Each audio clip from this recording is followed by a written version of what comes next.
So just to repeat for the recording, module 3, part 3, and Sylvia just asked about to constellate for a third person, and I just explained that you cannot do that because family constellation is not a mythology to be curious about things or to find out things for anybody else.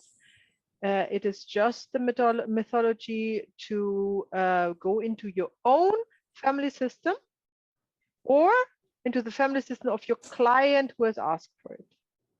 And the only exemption is children, your own children or the children of your client.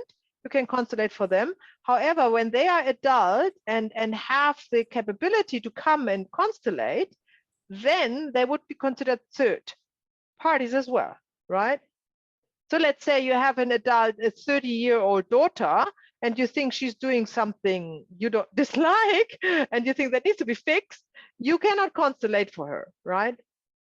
Because you would overstep the line to her integrity, right? Because she is capable of doing it for herself. You can suggest to come to family constellation. Of course you can.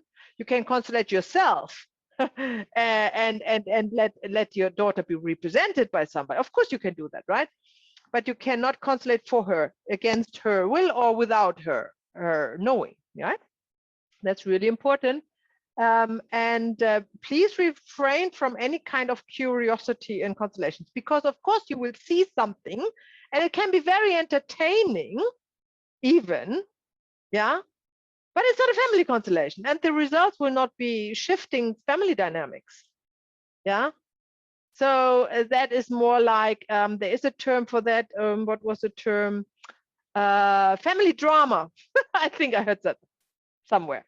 You know, you can, you know, put up a family and see how they act, and they call it family drama. It's between a between a show and you know and the energy field of the family, something in between. So that is not family constellation. I'm glad you asked that, Sylvia. So we are completely clear on that. Hi, Yoda, welcome. Okay, you haven't missed anything, Yoda. We were waiting quite a while for most participants to come in. Anyhow, and I might repeat it because I've been told that Abby is not coming again, and who else? And Joyce. And Joyce. Yeah. Although Joyce was with us. So just I want to repeat and be assured, obviously you can do your training however you want, however it suits you. It's all fine. I have no, you know, that's all your training. It's what you do as you do. But if you want me to certify you that you have attended the family constellation complete training and you will want to have a certificate of completion, I cannot certify somebody who has not completed the training, who has not been there, right? So as a matter of fact, you know, it is to be expected to be there 100%. That's completion. It's complete, right? 100%.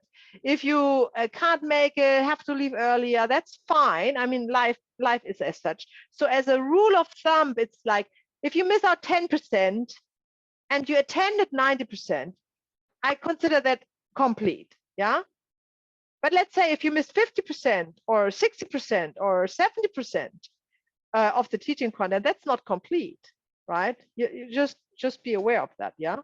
So just want to repeat that and to make that absolutely 100% clear. Okay, right, awesome. So let's begin with today's teaching. Actually, we're not beginning with today's teaching content because it was getting so late last week. So I haven't shared the last slide yet, and I want to do that now. Which is just a lovely quote from Bert Hellinger's favorite poet. I don't know whether you know that, but Bert Hellinger had a favorite poet, and his name is Rainer Maria Rilke, a German poet. He lived by the end of the 19th century, in the beginning of this, the 19th century, or is it the 20th? 1800 something to 1925 he lived. And hang on, want to sort you out here as a gallery view. Sorry, just a sec. I'll be right there. Okay. And here's what he said. So, and Bert Hellinger loved this poet so much that he was continuously citing him, and also reading out his poems and his books, and recorded it for public to be available. So he really was connected deeply to this very, very, very enlightened and wise poet, Rainer Maria Rilke. And this is, and I love him too, actually. He's awesome. And this is another quote, obviously in German. This is all translated. He was writing in German. And this is another quote that is very suitable for like halfway through the training. And this is what I want to share with you today, or last week, anyhow. So it was the last week's closing. Be patient with all that is unsolved in your heart and love the questions themselves. Like locked rooms and like books that are written in a very foreign tongue. Do not seek the answers which cannot be given you because you would not be able to live them. The questions have a life of their own. And the point is to live everything. Live the questions now. Then someday you will gradually, without even noticing it, have been living your way into the answers. And if you really contemplate on these words, you will see how wise they are. So every question that is kind of really with you, that stucks with you, let it stick for a while around before you seek an answer. Because it's good to have these questions. And a quickly given answer by myself or somebody else will not give you the full experience of the whole field of this question that you have. So that's what he says.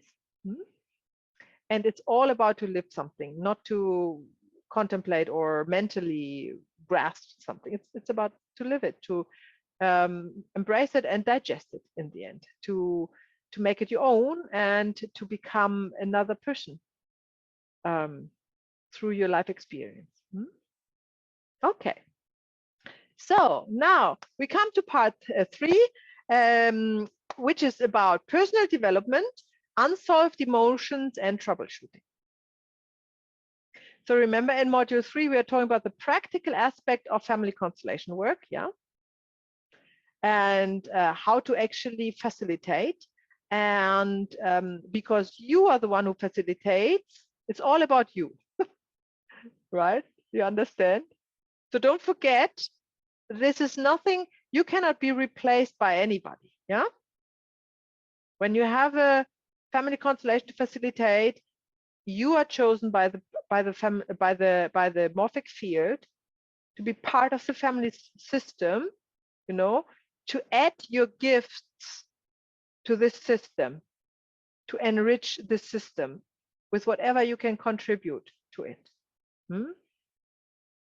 And as more you have solved your own problems, which are all emotional, by the way, in the end, as more you have solved them, as more you can give and enrich the family system. Yeah. So this is why it is absolutely paramount to do this work, is constant personal development. And today we are going through the basics. Yeah. Okay. Personal development, first of all, is what we talk about, life choices we talk about, or lifestyle choices, I have to say. We talk about what are unsolved or trapped emotions and what they do. We talk about conditioned belief systems. We will do an exercise about it or with it. And then we talk, I think that's probably the second part of today's meeting is we talk about the dark night of the soul, about black spots or shadow aspects, some call it. We talk about lacatosis. I wonder if you ever have heard this word. Probably not. We talk about troubleshooting. when we have or when we will meet or work with mentally impaired participants, and what we do with family secrets. And then we will also do an exercise when we have time at the end of today's meeting. So let's go into the personal development. So you can only give what you have, right? Otherwise you can't give anything. You can only see what you know and find what was previously in your possession, right? So you can only give what you have. That is clear, right? We don't need to look at that any deeper. That's self-explanatory, right? Or anybody doubt that? Are we all okay with that? Right? Okay. So see what you know. Are you all agree with that? Or shall I give you an example to make it more clear? So you might have heard about when Christopher Columbus was discovering America, and he came with his fleet of huge sailing boats, that the indigenous people at the North Shore of America did not see them coming over the horizon until they were practically at the shore embarking the vessels. Did you hear about that? This is a phenomenon that is clearly to be explained, that the mind, the eyes are not see, the eyes are only like lenses. The mind is what's processing the information, and what you actually see is in your mind, not in your eyes, right? So when your mind does not expect something, because the mind has never seen it before, it can actually not see it through the eyes coming. So the indigenous people from North America have never seen a sailing ship before. And what was coming over the horizon, over the sea towards them, was not for them to be seen. You know, they have never seen a picture of it, nothing. So the mind could not understand what was coming. And that is actually what happens all the time. We're only seeing a fraction of what is going on around us. We think we have the whole picture, but no, we don't. We only see what we learn to see because our mind is set on it, right? So we don't see a lot of things going on around us because we have never seen it in a picture or in a description or described to us or talked to us about or anything. So something we wouldn't expect. And that's interesting. So I just want you to bear with me and have that in the back of your head when we go through the next teaching content. And you can only find what was previously in your possession. Why do I say that? Because, you know, if you don't have it, you haven't lost it, so you cannot find it. That's as easy as that, right? So everything that you can experience is based on what you already have experienced, right? It is really important to understand that for the work. So there is no, you cannot convey the theory. You can convey the theory of family constellation, but you cannot facilitate a family constellation with the theory. It's impossible. So you have to have all the skills before you can apply them, basically. Or let's put all our skills in our plumber's box again. All the tools you have in your plumber's box. First of all, you have to have a plumber's box, and then you have to have the tools, and then you have to put them in, right? And then you have to carry the box with you, right? And then you can have somebody who has a leak in the apartment, right? If anything of the previous said isn't there, this plumber cannot help. And that's exactly the same when you're facilitating family constellation. And what you have as skills in your plumber's box are all the skills you have previously lived through your own life. It's not theoretical. It's what you actually have lived, right? This is why personal development is the most important thing for any kind of healing work, but very specifically for family constellation. You are also never finished with personal development to start to facilitate family constellation, right? Because it goes on and on and on. You will always learn more. You will always improve. You will always let go of some trapped emotions. The whole life it will happen, right? So that's good news on one side, because you don't need to wait for a certain amount of possessions until you can start, if you will, right? Because you will, or let's say it that way, you don't need to wait to be finished with gathering all these skills to start to facilitate. But however, you do need a good foundation, obviously, to start. So what I want to convey with the Family Constellation Virtual Complete Training is to give you this good foundation. More you cannot achieve in this short time period. Everything else you take from there. And this is very much depending how you go about your personal development. That's your success. So knowing yourself or self-realization is the way and the destiny to personal development. It is all about knowing yourself, or some call it in some traditions self-realization. That's the goal, but that's also the way. So the ways to personal growth are, I mean, some of them, they are obviously gazillion ways, but you're just picking a few that are related to family constellation work. Keep participation in workshops, right? Don't think you have done the training, now you're done, and now you can go about and do it, right? It is a constantly personal growth, and you will always in workshops as a client or as a representative relieve another trapped emotion or entanglement, and so on and so on.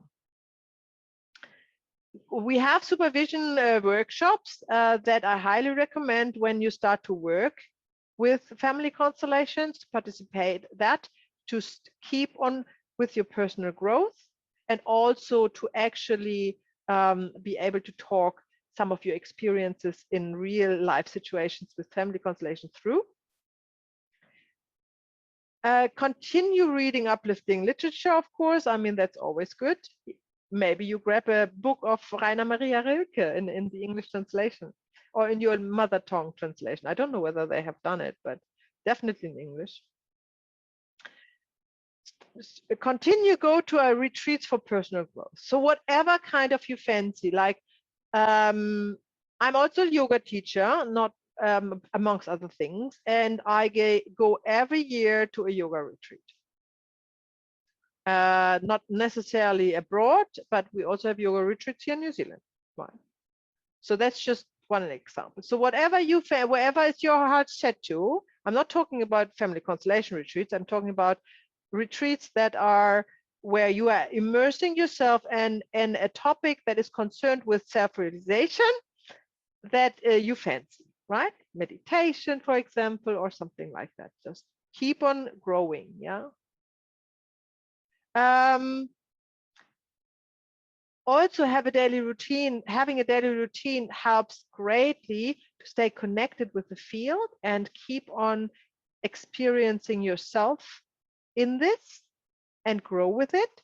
I know you're all meditation experts, and I'm sure you do that anyhow. So that's great. And if you don't do, and it can be a light routine. It does not need to be strict. I get up at 5 o'clock in the morning, and then I do 2 hours of this.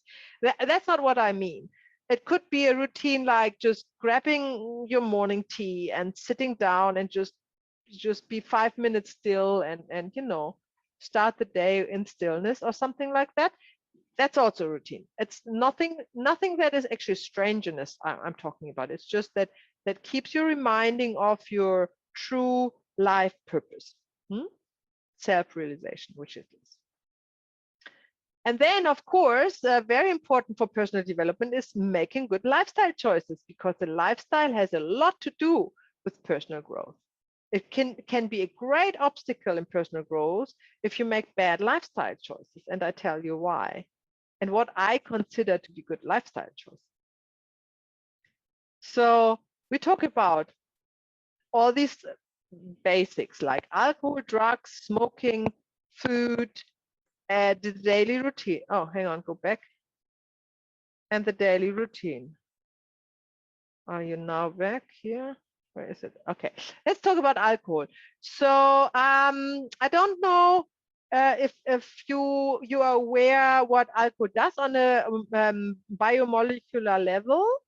It really goes into the cells, and it is also altering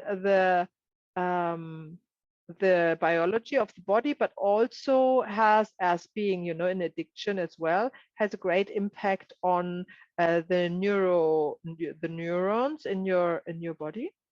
And when you are under kind of, so any addiction really, and alcohol in specific, is kind of not connect, is taking you away from your real purpose of self-realization, and brings you into a fake reality. Let's put it that way, right?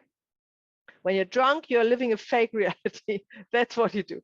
And even if it's a small amount of alcohol, you're still, the time that you're under the influence of alcohol, you cannot focus on your goal of self-realization. That's it. It's simple, right? So be really aware about that. I know that if people come to a higher state of consciousness, they dismiss alcohol in total, completely. And that's not because they have to. It's just because what happens, because you don't want to have 1 second of your life where you're fully aware of yourself and what's going on, right? Don't want to miss out this chance, because in this second you might experience something very, very important for your self-realization. So that's why alcohol is a lifestyle choice that is quite negative for self-realizations, personal growth, and in the end for your capacity to facilitate family constellation. Obviously, you cannot drink when you facilitate a family constellation. Let's be clear about that, right? This is also why you have to ask your clients or your participants to come to a family constellation, obviously, and not under the influence of alcohol, and also don't drink the day before if they drink, right? If you're on a retreat and they are offering you wine and beer the night before family constellation, leave immediately. There's nothing good coming out there. It's probably more family drama that they want than family constellation. Drugs is, of course, the same topic. I mean, everything I said to alcohol is in regards to drugs as well. And also think also about a use of prescription drugs. That also falls under here. As more you grow in consciousness and gain self-realization through personal growth, at least ailments the body will have. Like, that's normal. You have a stronger energy field, higher vibrations, and diseases cannot get a hold of you so easily. So every kind of drug that one needs is also taking away the chance of being fully aware through the waking state of whatever goes on in your life, and to take any chance that is thrown at you for personal growth. And then there's something else we talk about alcohol and drugs. We talk about that in module 4, which is also very important. Smoking, you might wonder, why is that? Hands up, who's smoking? Nobody? Oh, great. Awesome. So that had actually changed a lot since the beginning, like the 1980s or 1990s, when we have discovered that smoking is actually detrimental to the health, and is not recommended by the doctors, which there were advertisements in the 1960s that doctors recommend smoking for health. and fitness. So after this lie of the industry has been discovered and studied, and then it was available for the public, the information that smoking is actually detrimental to your health. Then it started to decline, and people were not so fond of smoking anymore. Before that, everybody was smoking. And that is still a fact, but it's also, you know, people smoke all kinds of things. Again, same topic as with drugs and alcohol. Any kind of addiction is taking your focus away from the work, no, and putting you into la la land. That's what it is, right? Let's be clear about that. Food, now that's my favorite topic, obviously, because I've studied plant-based nutrition and I'm plant-based since over 7 years now. And I do also offer courses in becoming a plant-based whole foodie. So what has food to do with facilitating family constellation? I have to say everything, because you are what you eat. And in family constellation facilitating, you are giving your own gifts. That's what you do, right? The fullness of what you are is who's present as a facilitator in a family constellation. And if you do poor food choices, then you know you will be in a poor state to offer your gifts, and there will be few. So food choices, I'm sure you know a little bit or much about it, and I know it goes against a lot of traditions, but I would invite you in your own time to look into the benefits of a plant-based whole food diet for your body, for your mind, for your heart, for the environment, for the animals, for like every living being. Although it is hard in some traditions to think about it, but I can give it away. If you go the way of self-realization and become an outstanding contributor to the world with your work, with who you are, this is a lonely way, right? You can't do that if you want to comply with all people in your family, right?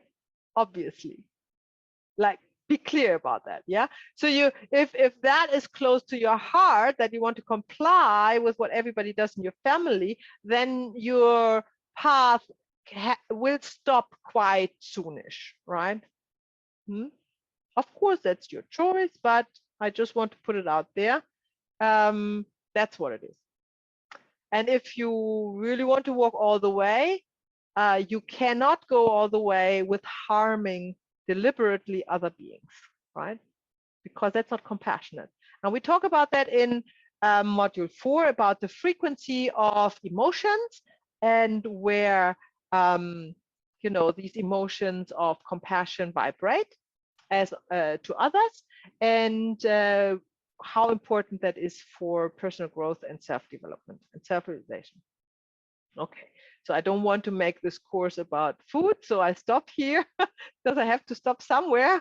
But I ask you to do your own research, because it's really interesting and really important. Daily routine, we briefly talked about that. It's a great lifestyle choice to have a kind of a daily, but don't be too, I wouldn't say be too strict about it, and of course not plan the whole day in advance in a kind of routine. That is not helping neither, because you still need to be open to receive whatever is thrown at you every single day. Because when we learn family constellation, we also learn the first order of love is accepting what is, right? So always accepting what. So you need to be open to accept whatever the day throws at you and say yes to it, and just go, you know, just go and do it, whatever is been required. So when I say daily routine, I say something that grounds you, something that makes you aware that you have a resource, you have something to, you know, go back to take a breathe and take a breath and feel connected and safe and assured about what you do and who you are, right? That's what I mean with a daily routine. So that might be a meditation or a brief yoga session, or very, very, very recommendable is a pranayama or a breathe exercise, or learning to a deep belly breath. Anyhow, to make it, you know, your choice of breath throughout the whole day is the best, right? And that's a routine as well. Yeah. Then we have so the typical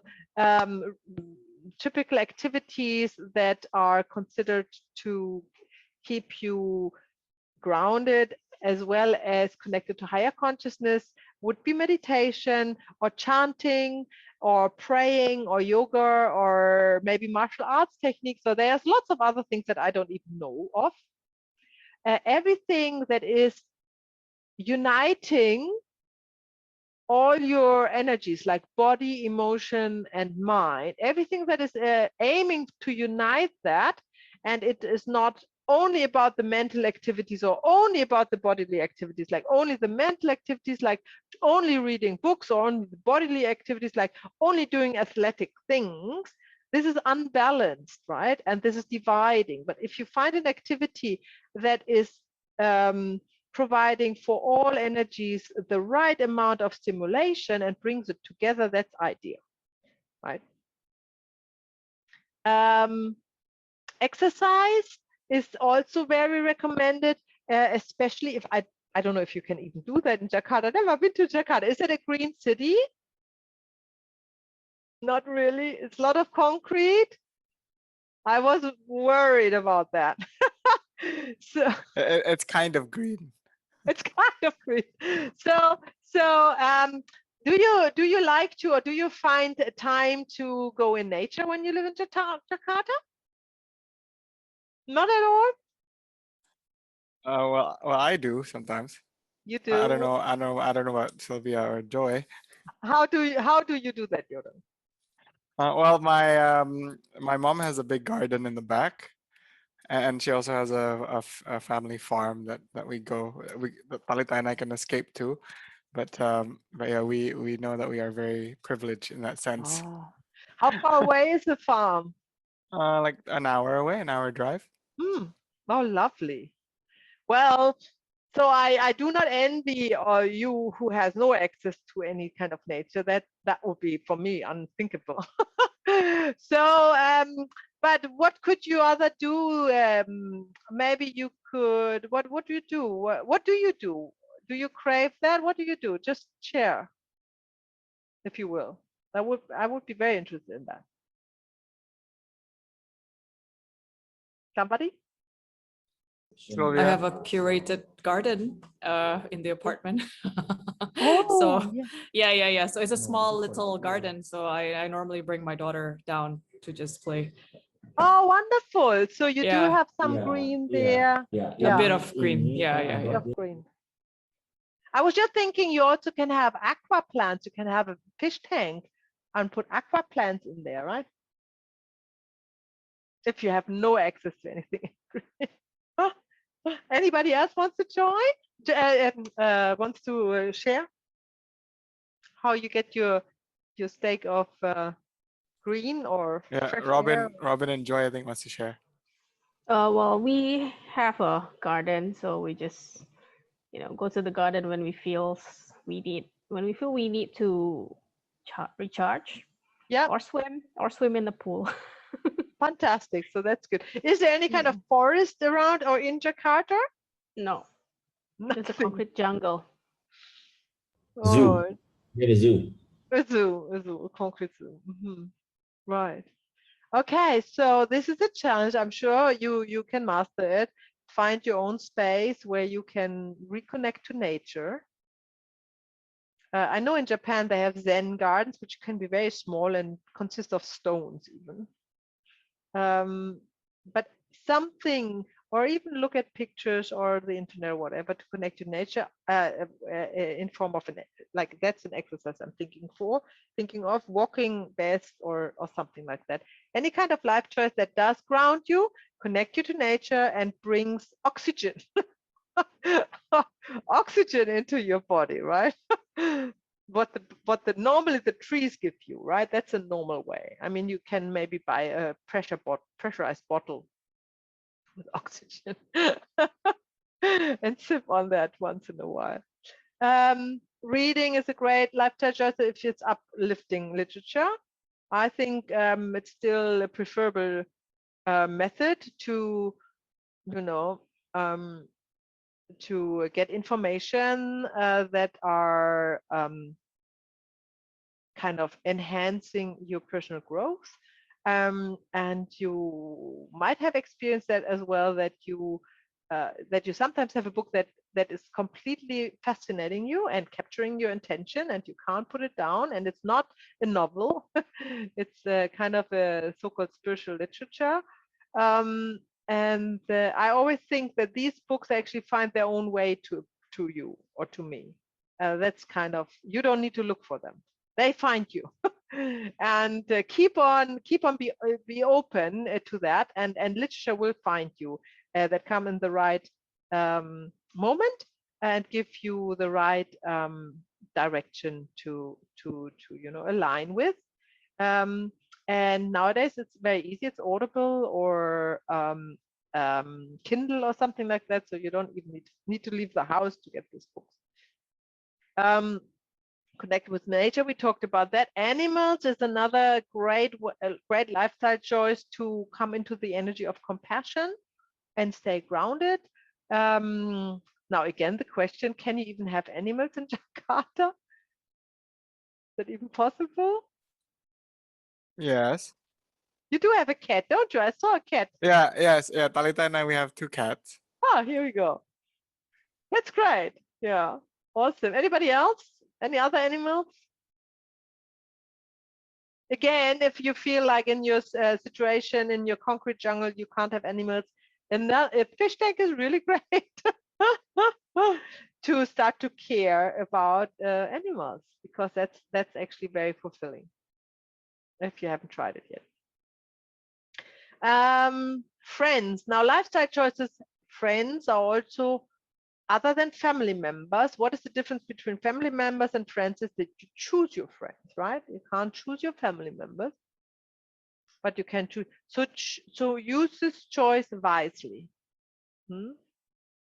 Friends can take a lot of time and energy from you, and if the state of consciousness of your friend is not aligned with yours, and you would see if you evolve through your work in personal growth and family constellation and what else you do in healing, friends will not keep up with that lightly, right? That's not very likely. So don't expect your friends to stay the same on your way of personal growth.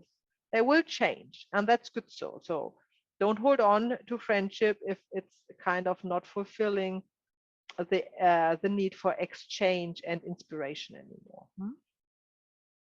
And again, there will be fewer as more you walk your path to self-realization, and that's good, because you don't need a bunch of friends when you do that. You only need a bunch of friends if you are concerned with minor activities. Obviously, right? Okay. Let's talk about unsolved emotions. What are they and how do we solve them? So we want to talk about the dark night of the soul. We want to talk about black spots and holes. I'm not quite sure in my slide. Let me just quickly think what's coming up. Family entanglements, conditioned beliefs, trapped emotions, lakatosis. So we start with trapped emotions, and then we see what else come up.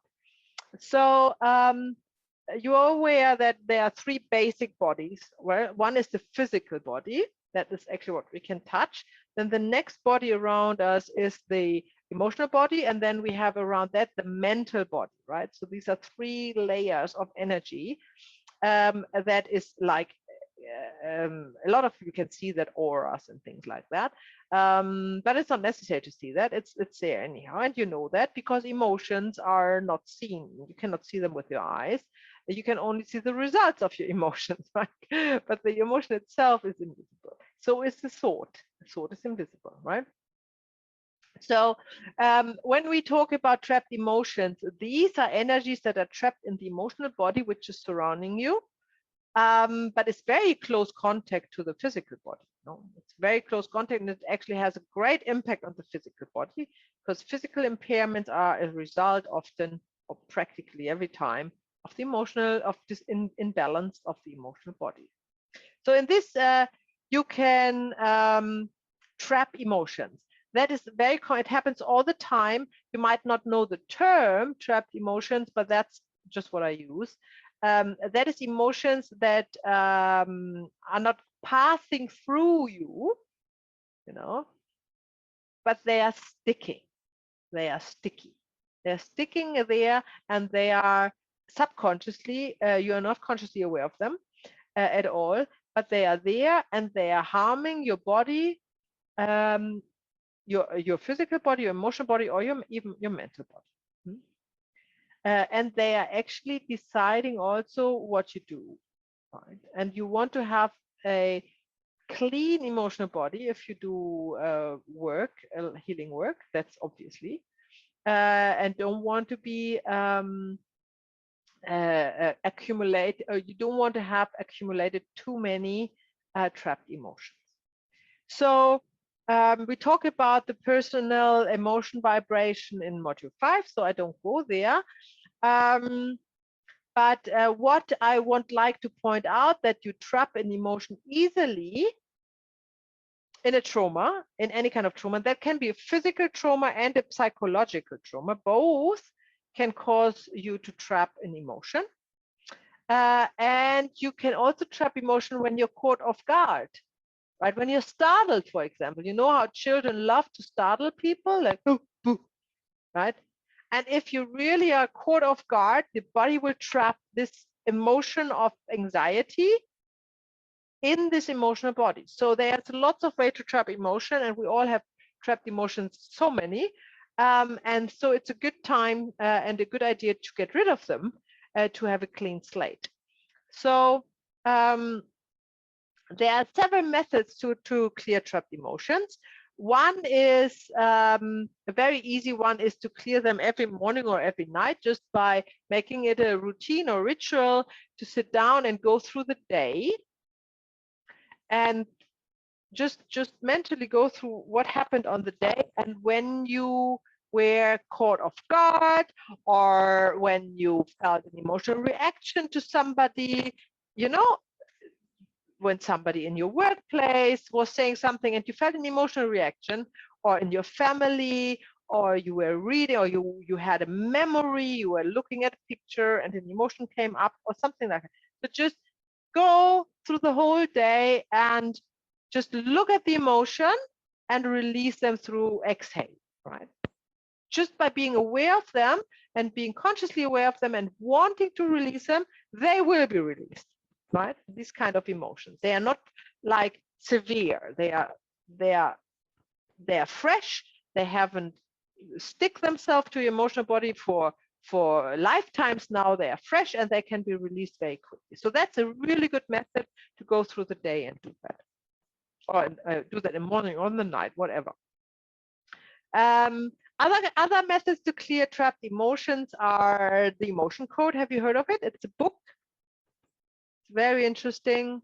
It's also old. It's not new. Very interesting. You can do with kinesiology, or with any other kind of, with a pendulum, or any kind of other method. Can you clear your own trapped emotions? And they can go way back in lifetimes.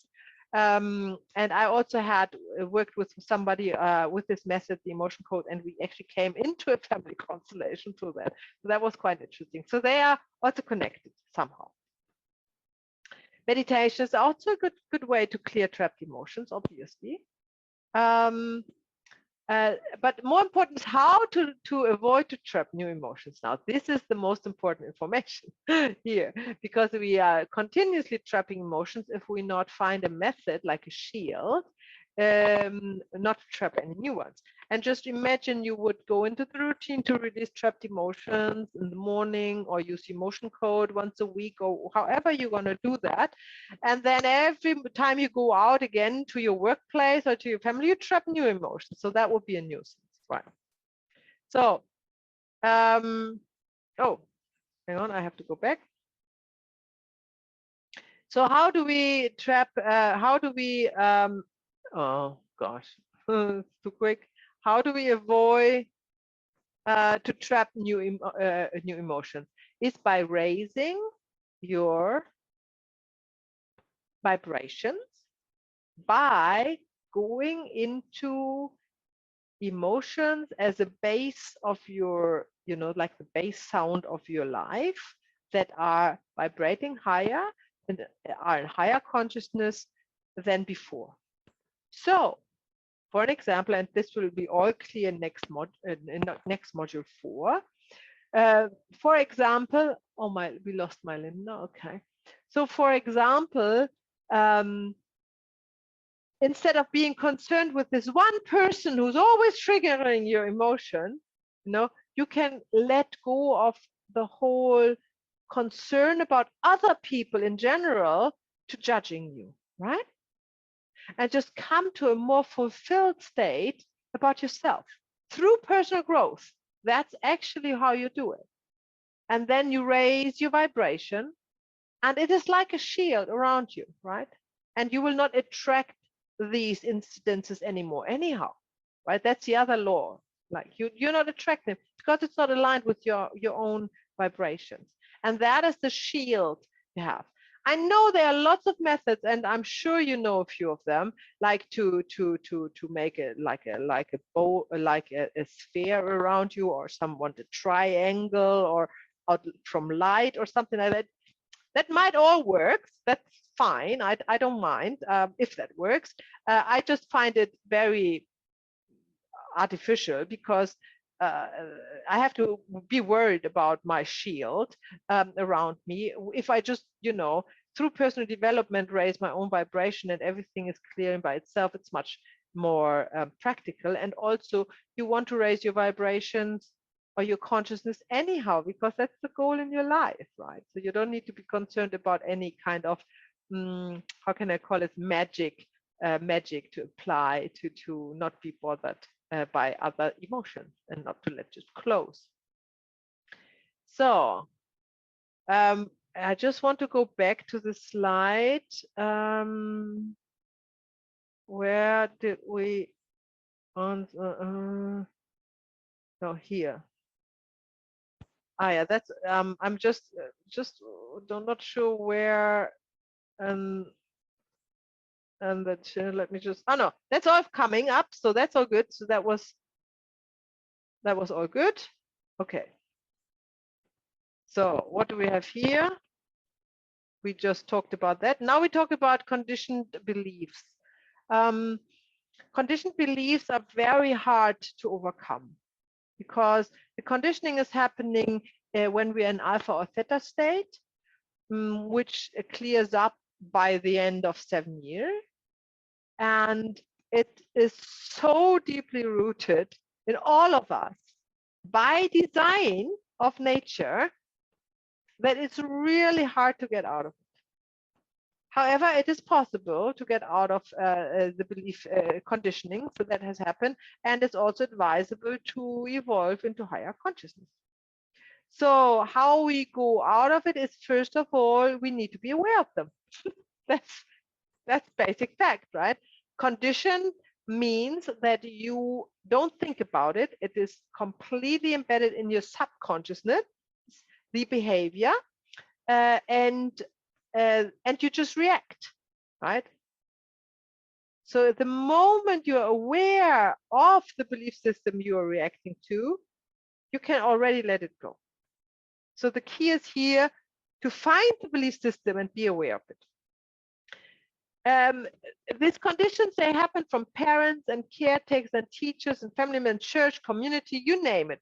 Wherever you are exposed to until you're 7 years old, you practically believe these people, adults, and what they say. That's actually breaking down to that, right? But obviously, what they say is not always beneficial to your life and to your development, and is of course not truth, because it's their own conditioning that they are conveying, right? It's just passed on. That's all. They are not especially wise, no? Because wise people with high frequency, they are not conditioning anybody, not even the children. But only people who are themselves conditioned, they do that. So if you do the family constellation work, it is really paramount to know your belief systems and work through them. Then what you believe is what you see in a family constellation. And remember this Christopher Columbus example, yeah? What you are conditioned to believe is what you see. And this, if there are lots of belief systems that, or if you're conditioned and you haven't worked through these belief systems you're conditioned with, then you are working on a very narrow spectrum in a family constellation, you know? And you want to broaden that spectrum and make it really wide. So you have to find your own path, and you can only do that when you are not following others. And by being conditioned into a belief system, you're obviously following somebody else's path.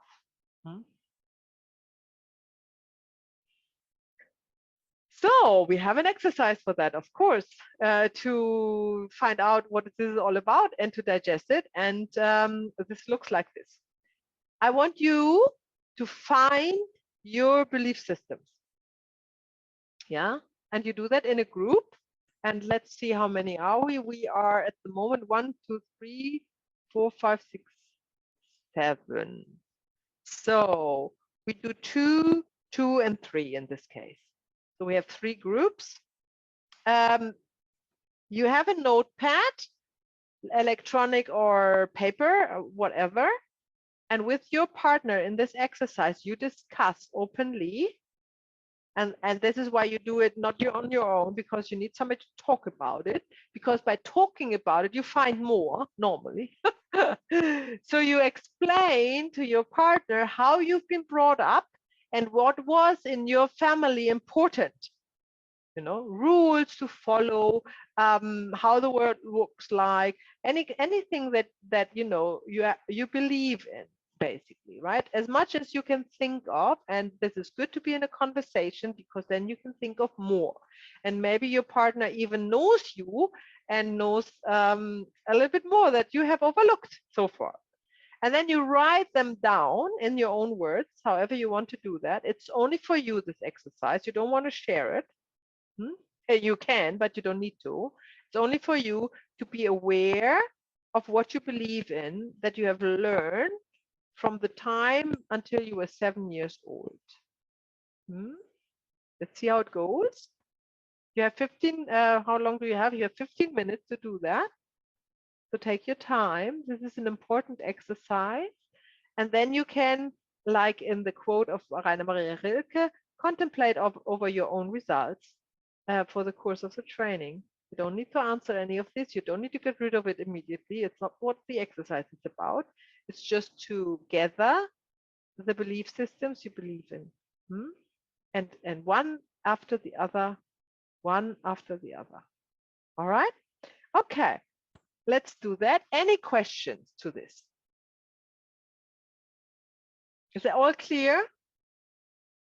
Shall I do breakout rooms, or do you want to assign yourself to the rooms? I think you assign yourself to the rooms, okay?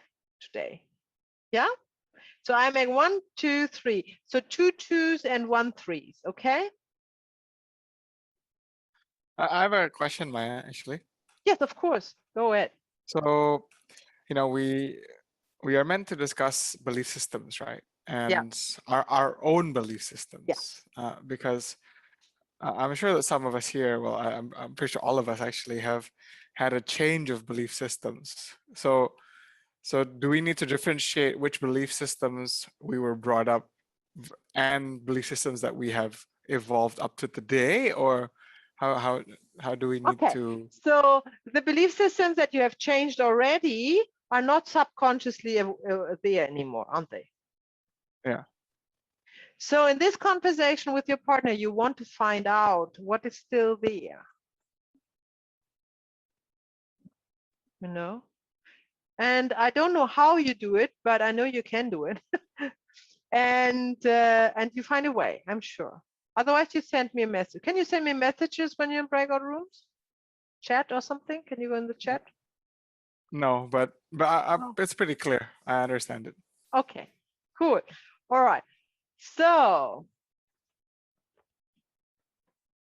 off you go. Assign yourself to the rooms.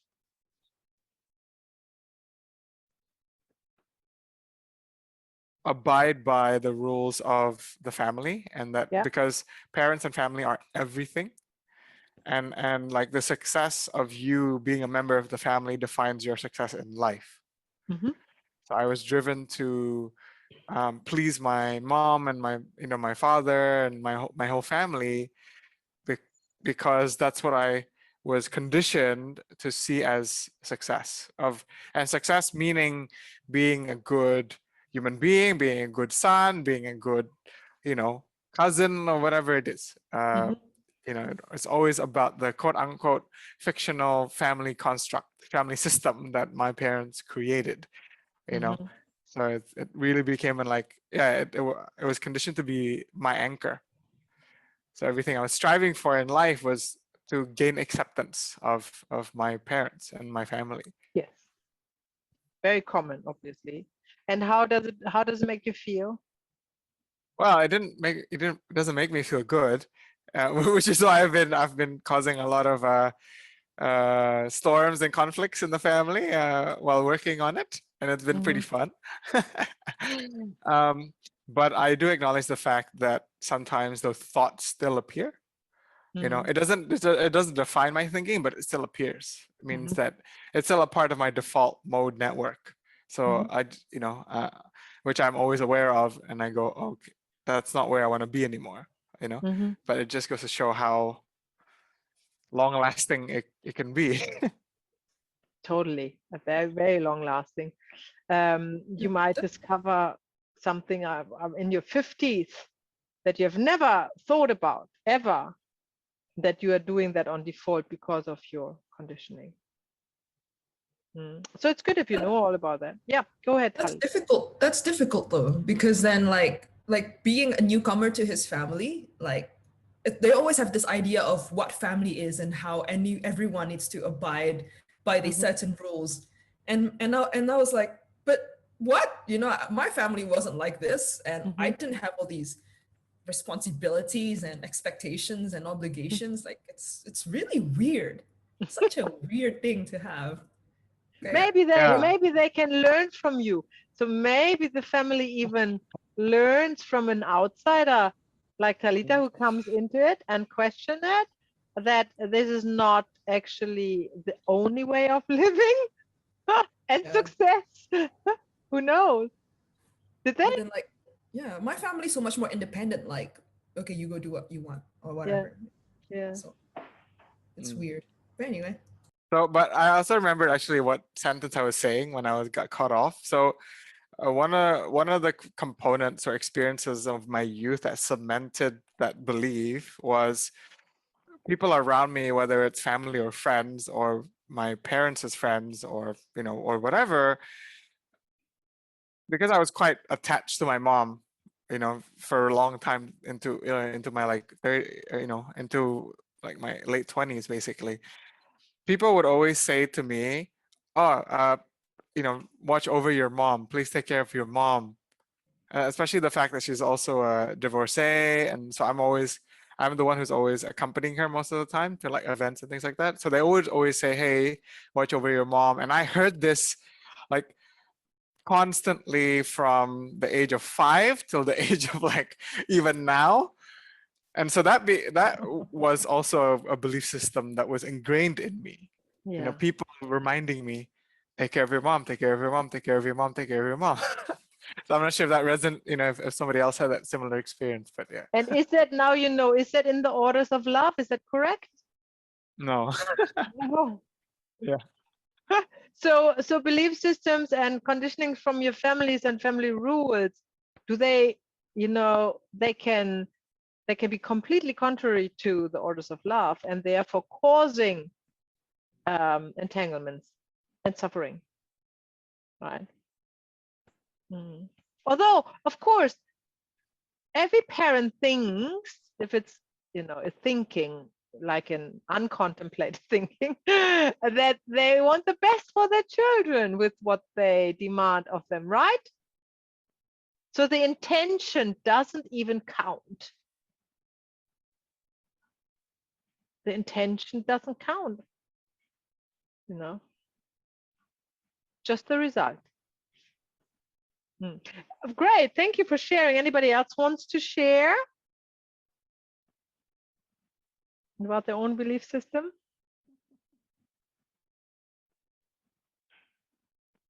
Radhita? You just pressed, you unmuted. You want to share? Yeah, just as I remember, is when I was a kid, my mom always say to me that you must be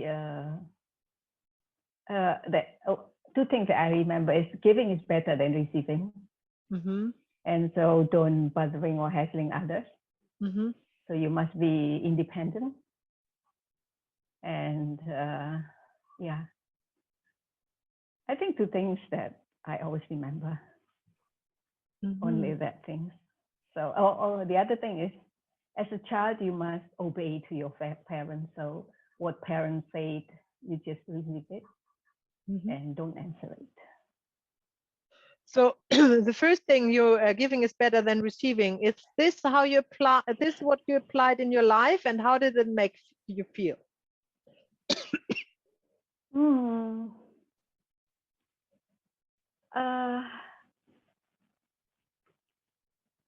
I think after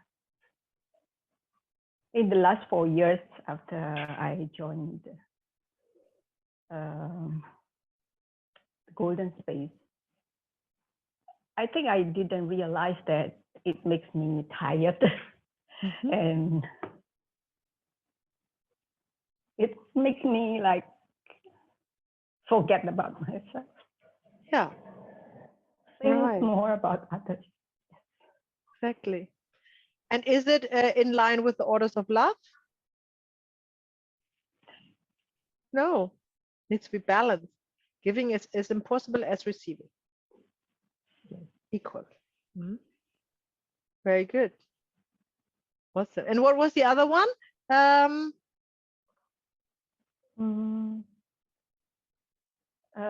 You must be Yeah, independent. no, yeah, okay. And the other one was you have to respect your parents as a child.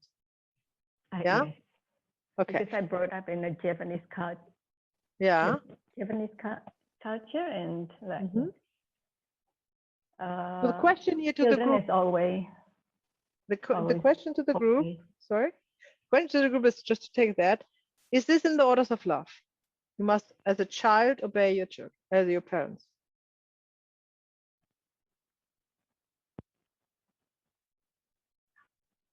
Is it a difficult question? Is it in the orders of love?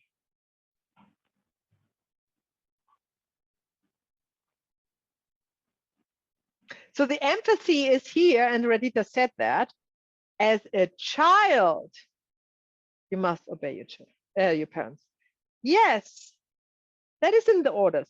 But once you're not a child anymore, this is over, right?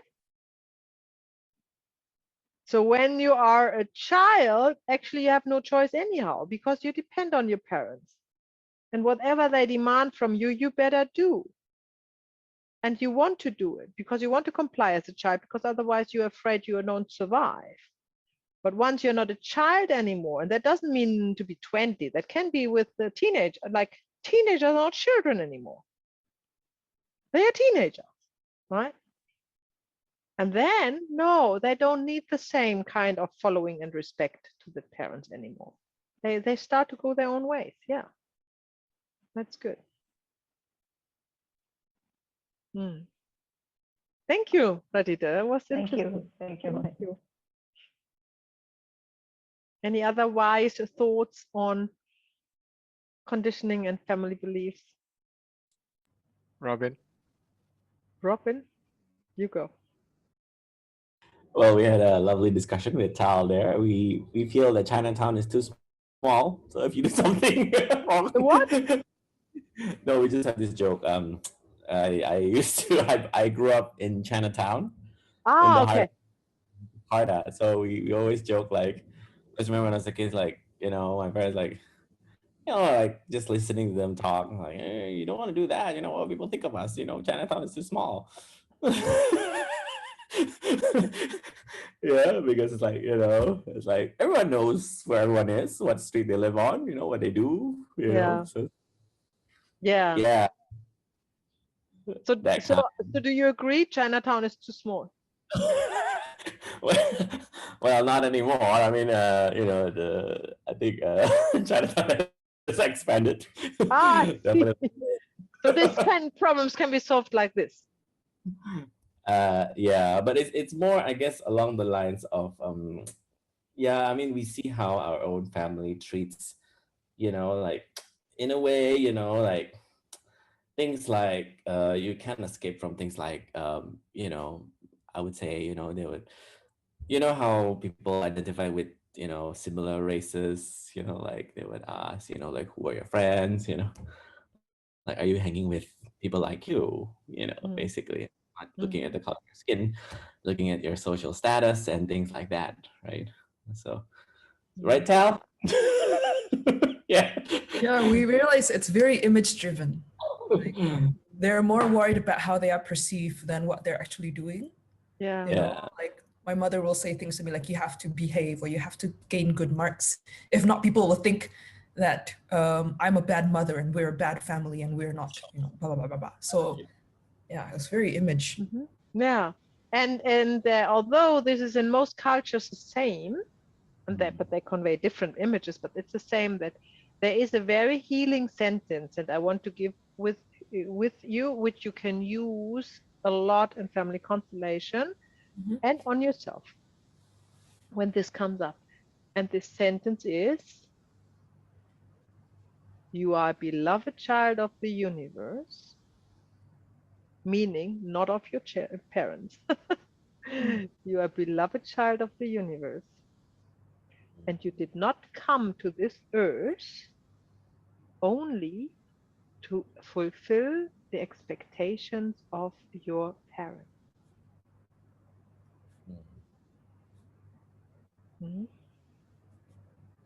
It's beautiful, very healing. It is not from Bert Hellinger, it's from my other teacher, Malcolm Southwood, but it fits very well in family constellation and in your own, meditation. And that does not, yeah, Talita? What if like the expectations, like this is the programming we've had as a child, right? But then like subconsciously, we're living our lives based on the expectation of everyone. Like literally, I'm currently taking note and taking into account how many people I live my life for, but not myself. Like I want to seem like a good boss to my employee and all this kind of stuff. So like, how do we fully like detach and come back to ourselves when we haven't really like worked on this muscle of like who we are? Very good example with the muscle. I love that. As all muscles you exercise, you start with the first step and continue to, and never give up. You just continue to exercise. So as a practical approach, and I take the parents just because we talked about the parents, when you grow up, it is not the point to disrespect the parents and fight with the parents, right? For your own right.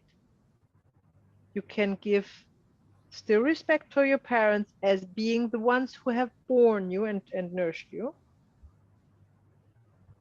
And be aware that you have another family, a spiritual family, which is in the ladder higher than your physical family. Yeah. Because this spiritual family is lasting longer than your physical family, much longer.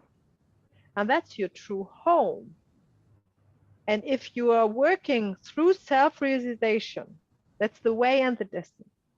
If you are working through self-realization to all the fluff and the delusion of your physical existence, and you get to see yourself and your spot in the universe, right? And in your spiritual family, then these are becoming minor and minor problems for your life.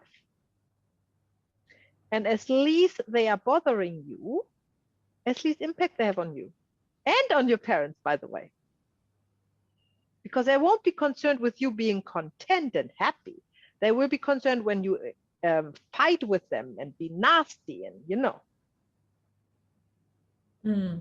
So the self-realization does give you the power over these conditionings, right?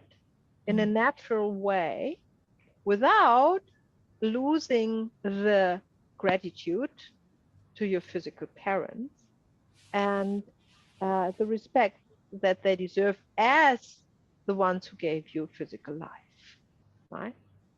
But other than that, it's not necessary for your life or for them to contribute anything else to them, right? That's not necessary.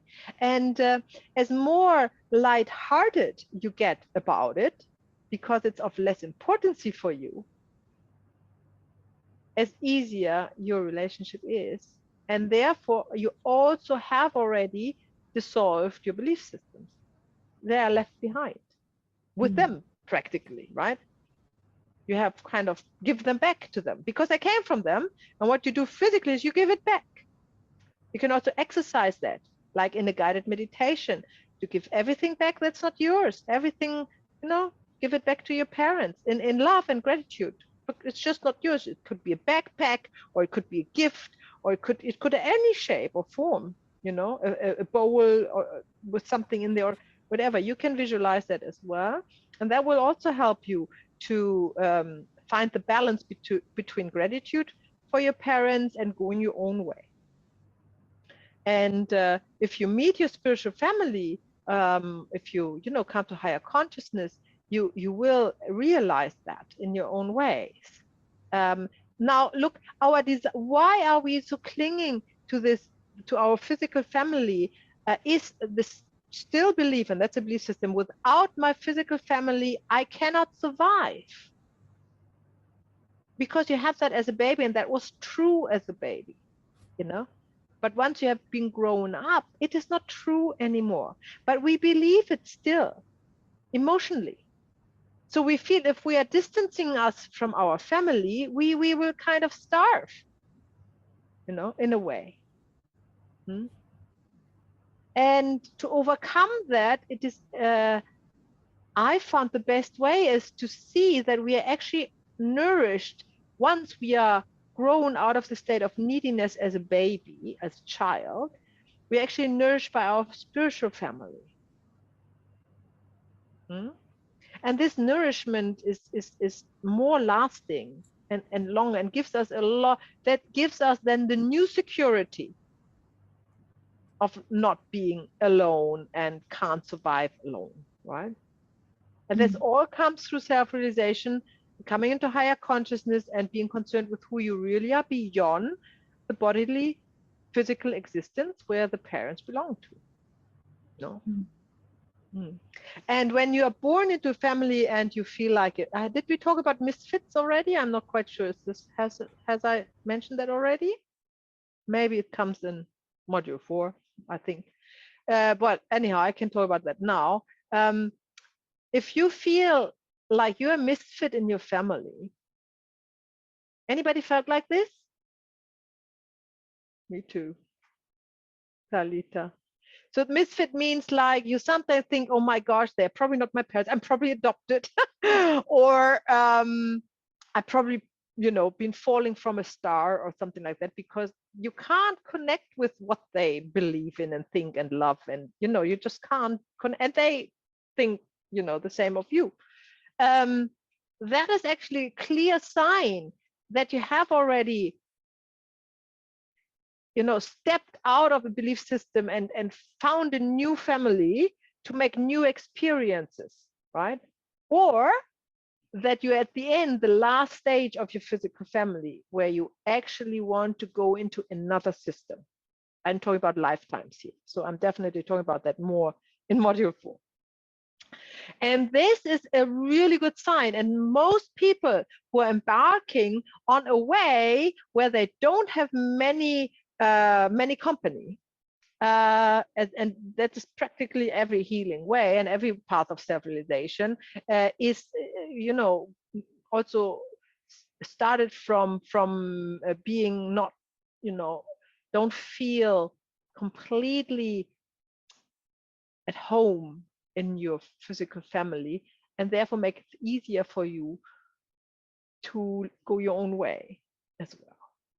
So if you find something that makes you feel not completely at home in your physical family, then just think about that and embrace it. And don't think about that as something like a birthmark that is not something you need to get rid of or something. This is actually a good sign, and you could follow it as well. Make that easier. Okay, enough for the half part. We're having a break, 10 minutes. I have, what do I have? What do you have? Quarter past? 17? I have 17. Yeah, 17. Yeah. Yeah, okay. So let's say 27 we meet. 27, see you in 10. Oh, let's start. Or continue, by the way. Better put, let's continue. I'm gonna share the screen with my charts or slides.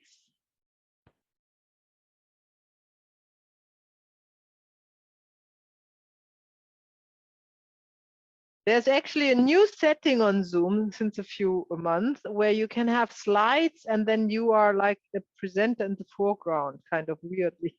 Have you seen that, Yoda? Do you? I'm not sure if I want that, and I also want you on there as well. So I'm not sure if we want to swap that, but I can try it one day if you want to, if that's better. It's kind of a bit weird. Yeah. So let's talk about the dark night of the soul. Hands up who has heard this term before. Nobody ever? Okay, so that comes from a Christian tradition. This term, dark nights of the soul, from the medieval times. I forgot who has firstly mentioned it. But it does apply to all lives, regardless what religion you have when you're on a spiritual path. And this is why I want to mention it.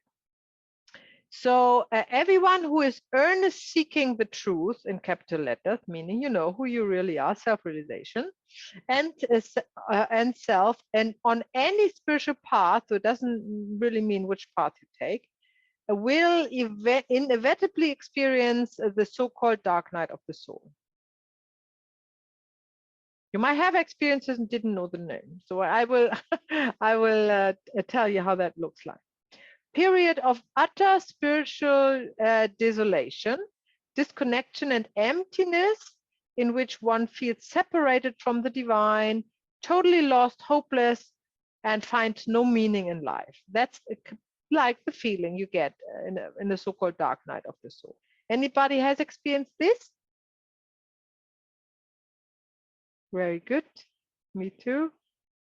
Radita, Sylvia, Robin, everybody's nodding. Great. So now we're going closer. The signs are sleeplessness, fear, or even horror. It feels like a depression. What is it that you're really questioning the meaning of life? Nothing really brings joy. You have the feeling no one can actually help with this anyhow. And there's a collapse of values. Everything you have valued before seems to be meaningless all of a sudden. And as you can see by the signs, there are more signs coming now. As you've seen by the signs, it's not a pleasant moment in life, right? It is very frightening.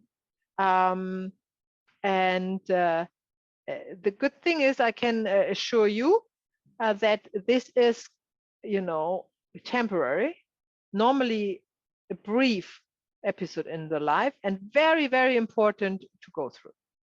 It's like a gate, and you will come out on the other side. Another sign is you might have visitors in the night. This often is in the night. It can last for a few days, but it is very often actually a sleepless night where you have this. You might have visitors in the night, like the feeling you are not alone, like energies around you, out of body experiences, any kinds of signs, which all come to guide you through this phase, right? They are benevolent energies or beings, and they want to guide you through this, right? So if don't be afraid if this is happening, just say yes, accepting what is. Thank you for coming, and thank you for your help. By the way, help, you feel there is no one to help, but if you ask for help, there will be help given from your spiritual family. So don't forget, although it feels like you're completely alone in this, that there is help. Not help from a friend. You can't call a friend or the police or the nana or whatever. Nope, but there is spiritual help. So there are spiritual family members of yours who will ask, who will come. So just ask. You don't need to know them. You just ask for them. Who can help me? Please come and help me, and they will. After going through the dark night of the soul, you'll experiencing a change of perception. There will be a lightness, more lightness in being, and you will feel that. New goals, you will have new goals and motivations. You will feel deeper connection to the divine, and you will have a new sense of self. All these symptoms can be actually severe or signs, are severe or subtle, but anyhow, they will be there, right? So you can see it's like an initiation. It's a really good thing to go through it, and nothing to be afraid of, and nothing to be dismissed neither, right? This is necessary.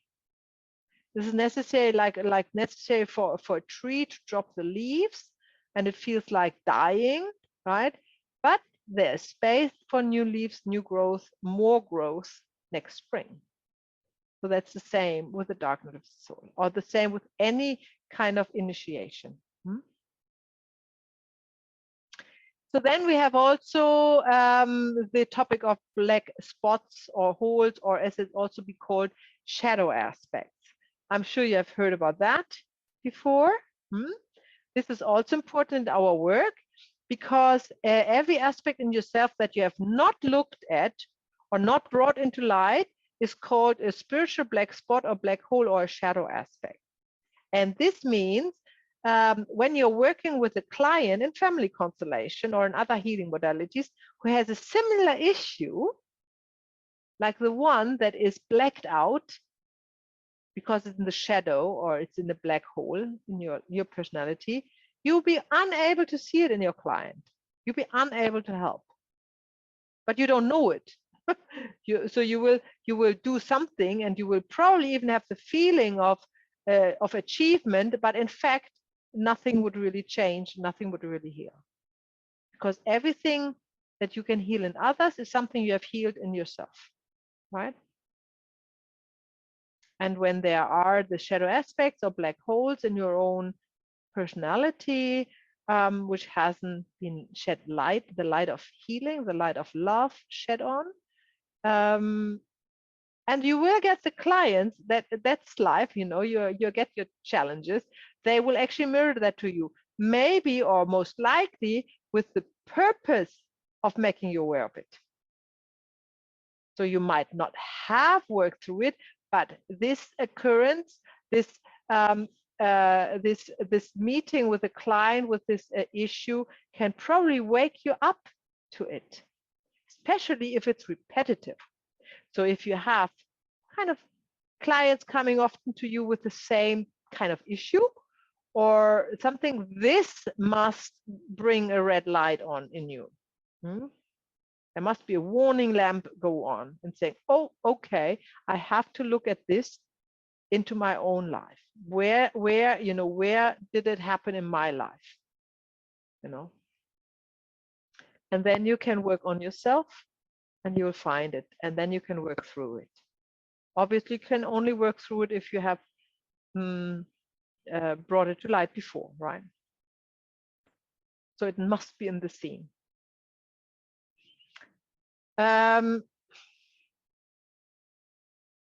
These same with trapped emotions. These black spots are a result of continuing with your work of self-realization. So you don't need a specific methodology for that.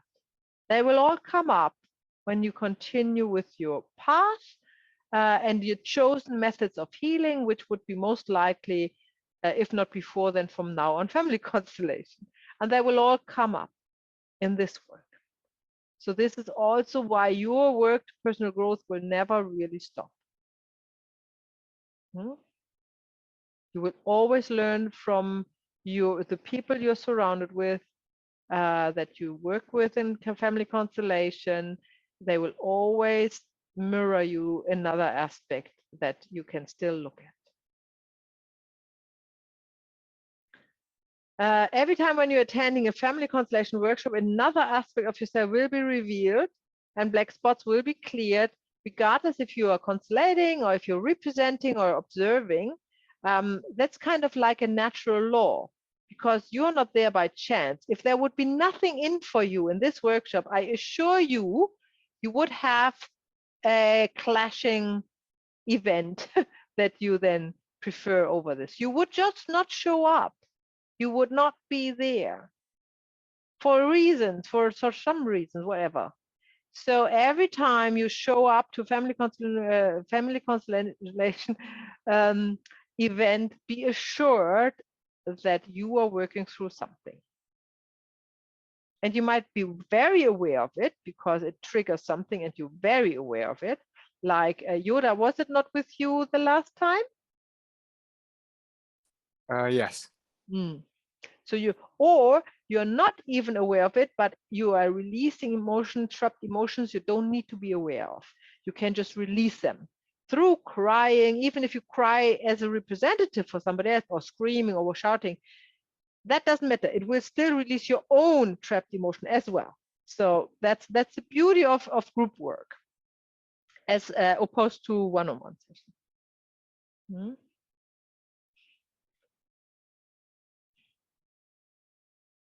So unsolved family entanglements are also a form of black spots or black holes or shadow aspects, or however we want to call it. They're especially to be looked at and be cleaned when starting to work with family constellation, obviously, because then you have a double win. You're working through your own shadow aspects and you learn how to constellate it as well with others. So win-win, double win. As always, a resolved mother relationship is key to success, also in overcoming shadow aspects, right? So a resolved mother relationship will help in all walks of life to be successful, also on your spiritual path, also on the way to self-realization. Okay, let's talk about lakatosis. Now I'm curious, have anybody heard this word before? What can you make out of this? What is familiar? What part of the word? Lack. Yes, Jodel. Yes, like Very good. And ptosis is normally kind of in Latin ending for a disease or something like that, isn't it? Or a symptom or something like this. So lacatosis is the symptom of feeling the need to add something to your life because you feel a lack of something. And it is indeed a disease. And it's not my invention. It's a lovely word I love. Do you know Ramta or the School of Enlightenment in the US? You ever heard of them? Okay, well, that's an interesting channel being. I don't think they are active anymore, but they have been 20 years ago. And very good teaching to self-realization. And he has actually talked about the concept of lacatosis. And I loved it. So I keep this word. I remember it quite often when I feel the need of adding something to my life that I really don't need. Just because of the, feeling of lack, which is actually a disease. So why do we are concerned about that? Because we are concerned about neediness. Lacatosis is a disease of neediness. You are needy. Yeah, there's always something lacking, right? And that could be, and then we look at it, and the need to be loved is the most common one. That's a need, right? The need to be loved. The need to be accepted, very common. The need to be seen, very common. The need to be wanted is another. The need to be needed, even, right? And all these needs are lacatosis, So when we contemplate on that and we think of that, then we understand that this is kind of a conditioned group disease that we have, right? And there's no need for all of that because we do all of that. We are all of that by giving it or by doing it, right? We don't need to receive this, right? So you don't need to receive love to be loved. You can give love to be loved, right? You don't need to receive acceptance. You can accept others that others can't accept, right? So you can turn all this need into a giving aspect. And then the need goes away and the lacatosis goes away. Instead of feel the need to be seen, you look at people who are highly overlooked and see them truly. Like you could see like a homeless person on the street that nobody wants to look at. You could look without not staring at this person, but look from a distance, just observe, just look if you can really look neutrally and see this person really for what they are, So the heart connection. If you need, if you feel the need to be wanted, just want somebody else. It's really interesting how you can turn that around. And then you're out of lacatosis. That's how it goes. And it's much more fulfilling. And in this case, Radhita, it is right. Giving is better than receiving, but that is only very specific to lacatosis.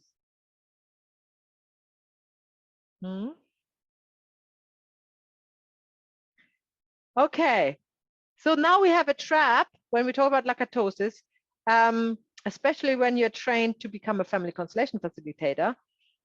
Some facilitator, and that's not only the family constellation, that's all facilitators who always do facilitate group events, whatever, they are kind of having a lacatosis in form of a need to the group.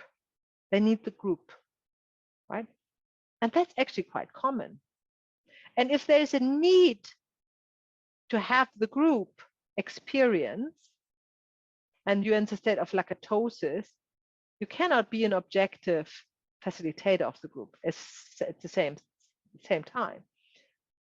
So the solution here is to see the group is representing the mother. And that is a quote from Bert Hellinger. The group is representing the mother. So if there's a need for the group experience, there is a deep need for the mother. So there is an interrupted movement towards the mother. And then all of a sudden you can work with that. So if you find yourself addicted to the group experience, here comes the mother.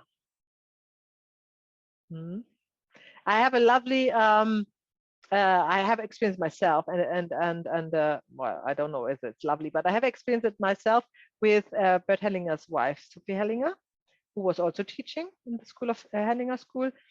We had somebody in the training group who was angry, all of a sudden, super angry at the group.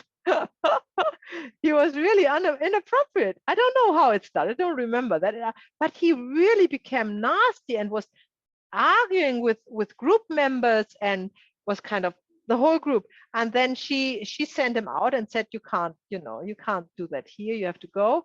And then when he left, he was steaming. When he left, she says, if we would be in the state to be able to work, we would have worked with him and his mother, because what happened here was his anger towards his mother was expressed, because the group is representing the mother, right? And that happens in different ways, shapes, and forms, but that is what it is. So look at the group as the mother.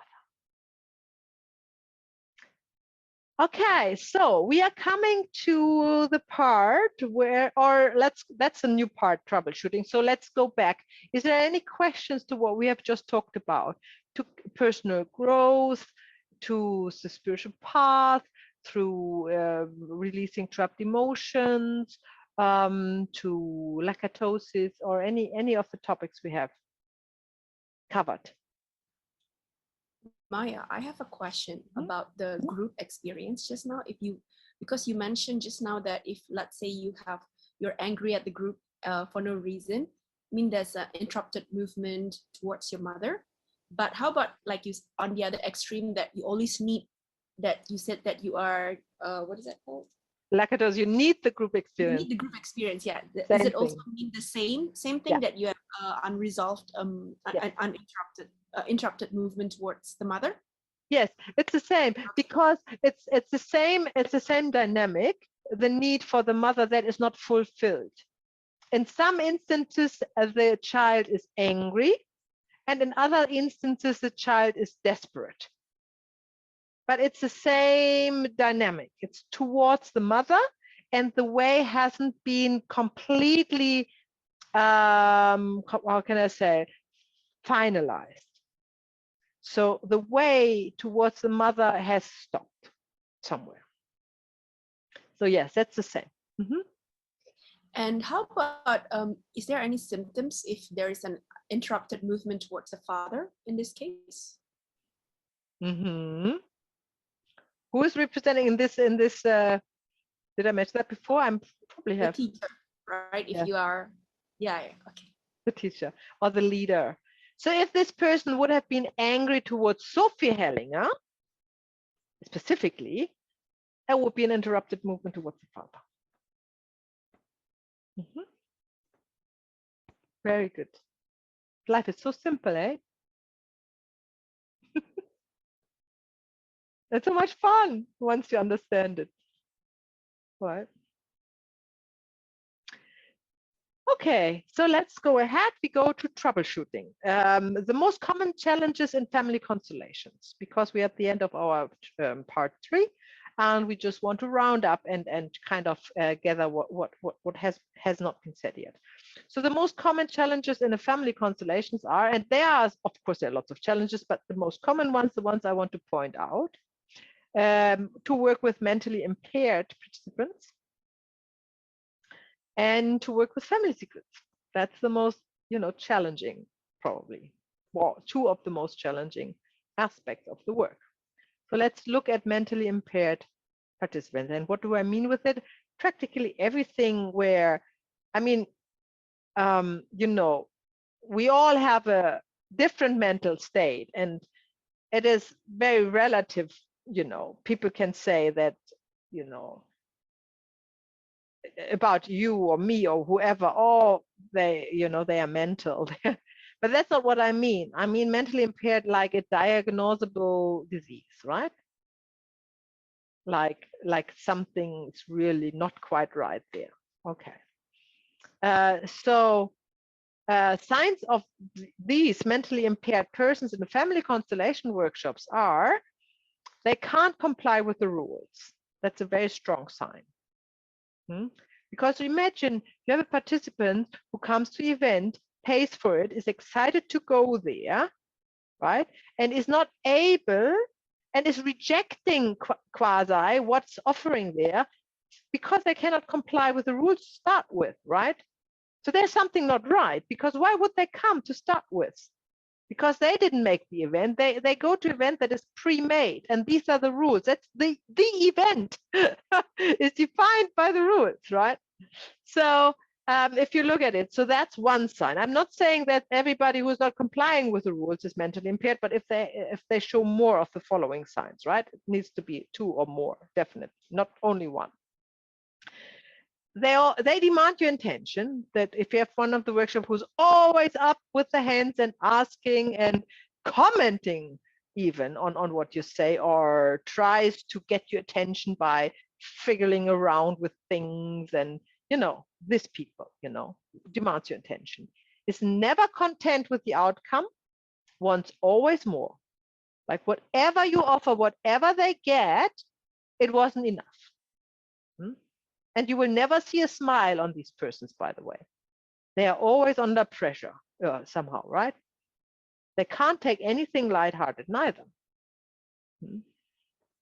They can run in and out of the room or leave the seat in a virtual setting, right? Like, often, not once to go to the toilet, but get up, get down, get up, get down. That's also a strong sign that there's something not quite right in the mental faculties. In the family constellation set up, they might take over a role without being asked. So they just get up and said, I think he is missing a person. I'm representing this person, right? Or they claim not to be able to get out of a role. I have observed that quite a few times in my studies. And I have also observed that at the beginning, Bert Hellinger was making kind of taking that serious and trying to help them to get out. And later he didn't, because he understood, and that's what he conveyed, that they are actually not really stuck in the role. What they are actually doing is they are playing this game of being special, right? So remember, who is representing in a family constellation is not inviting spirits in or anything like this.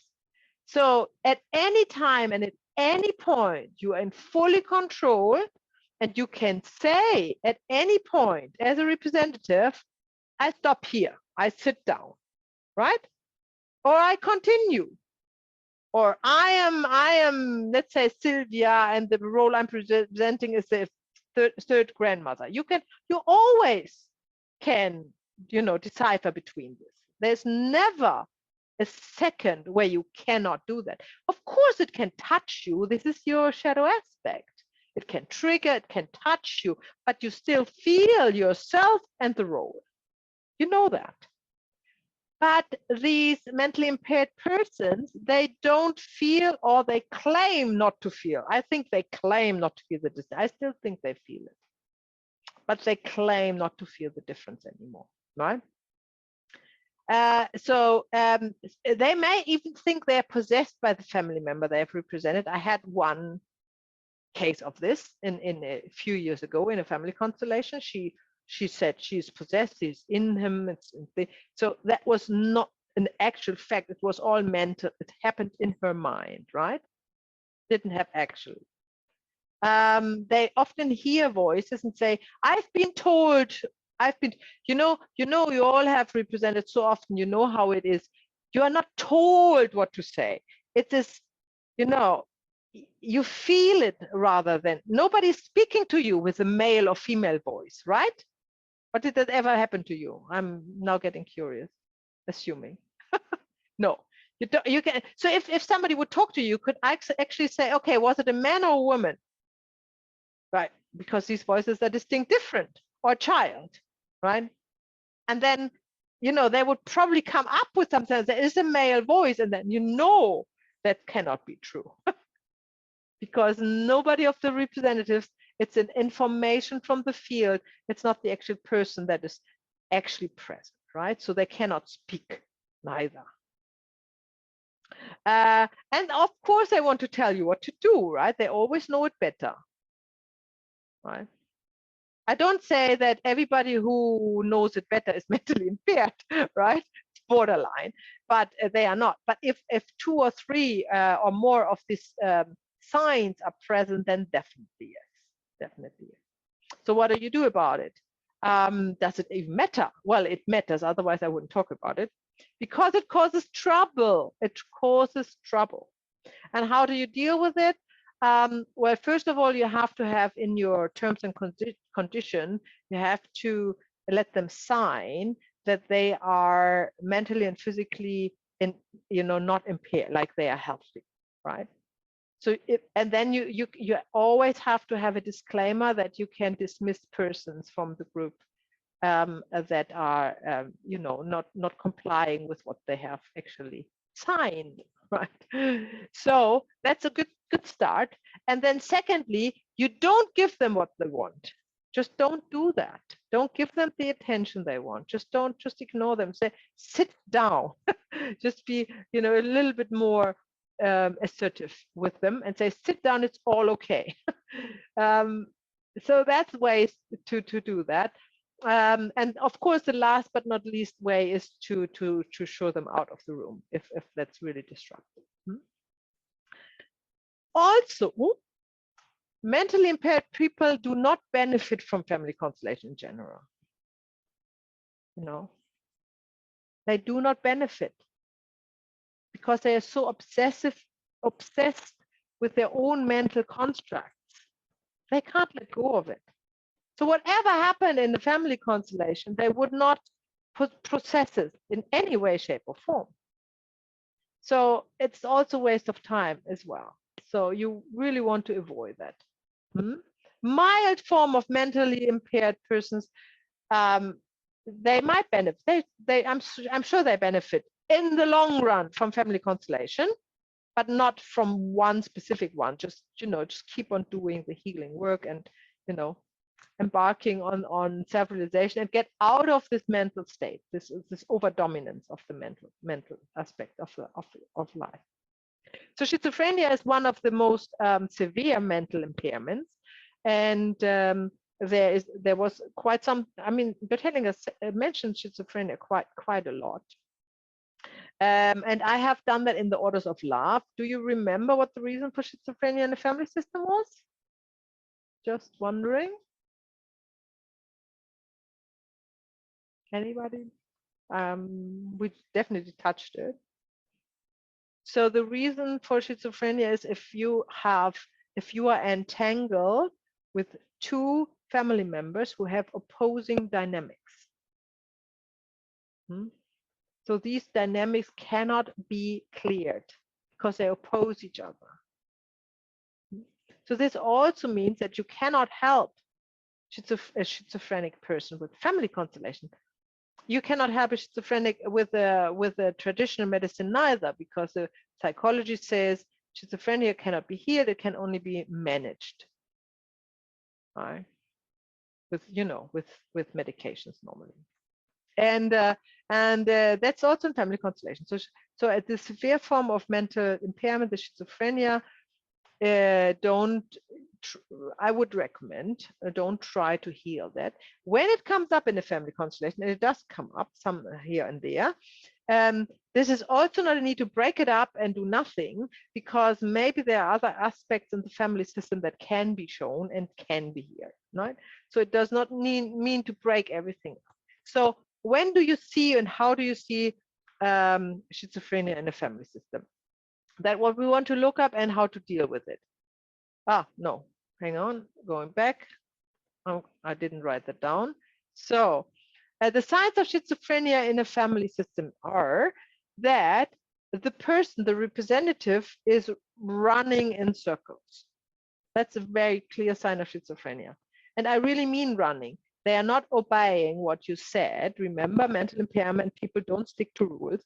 So if you tell them the movements in the field are slow and you have to take one step, they cannot obey that. They will start to run and circle and circle. Mostly they circle the whole group. Sometimes they circle themselves, but mainly they circle the whole group. That's a really, really, really strong sign for schizophrenia. Either the person you work with, the client, suffers schizophrenia, or more likely, because it's very unlikely that these people come to a family constellation, more likely a representative of a family system starts to show these signs. That's much more likely, right? And then you know, oh, this is gonna be difficult to go there. So you might leave it there and see if in the constellation is something else, another dynamic you can work with. Yeah, don't try to fix that. It's really unlikely that you'll be able to, and it's very frustrating. And then in the end, a waste of time and a waste of a family constellation. So Bert Henning has I think I have seen him at least twice breaking up a constellation when schizophrenia appeared. Yeah, he was always very direct, you know. He didn't bother. But if you want to give your client a little bit more kind of, you know, out of his family constellation, you might look at the other representatives if there's another dynamic that can be here. Yeah. So how to deal? So that's actually what I just answered. How to deal with schizophrenia in a family constellation? That's what you do. You kind of ignore the schizophrenia itself. You not want to try to heal that, but you do try to go ahead with the constellation with other dynamics if anything is present there, right? I have actually, just comes to my mind, I had a client who came to family constellation in workshop setting, in a physical workshop, and 3 times. And at the first time, we ended up like on a battlefield. There were so many dead, and there were clearly signs of schizophrenia. Okay, a year later, he came to another constellation, another issue he wanted to look at, and we constellated, and you know how it goes. So the morphic field decides what's happening, and all of a sudden, we had the same picture again, absolutely the same. And then he said to me, "It looks like exactly like a year ago," and I forgot it, of course. Meanwhile, and then I remembered, oh yeah, you're right, exactly the same. So nothing has happened, right? And then he came a 3rd time, and you know it now. Another issue, we constellated, and again, we ended up at the same. 3 constellations in a row. This is impossible that nothing moves other than there is a severe schizophrenia in the family. And then a mutual friend of us, like he's not my friend, but a friend of me who know him, was actually one day sharing with me that there is schizophrenia in his family. And I said, oh, I could see it clearly from the family constellation. That's how they look like, right? So the next troubleshooting we have to look at is family secrets. So that's another situation that you might come in, but other than schizophrenia, this is mostly solvable. So what do I mean, and how does it look like? When a constellation is not moving ahead and no dynamic shows up with the representatives, that's one sign. Yeah.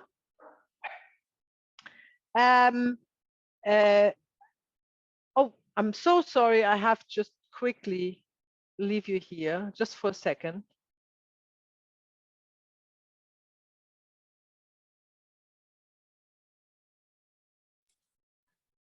I think Maya's dealing with her dog problem. I think so. I heard she has like a sound protect cancel or something. And I'm sure they broke into her room. Yeah, it looks like it.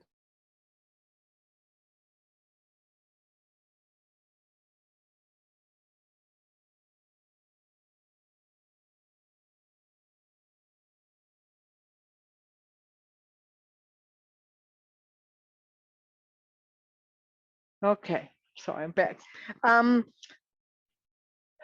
So you have the situation that you facilitate a family constellation, and we have seen that. Who was there when we had a family secret? Anybody of you lately in the last half year? Yoda, yeah. Joy, you with it? No, okay.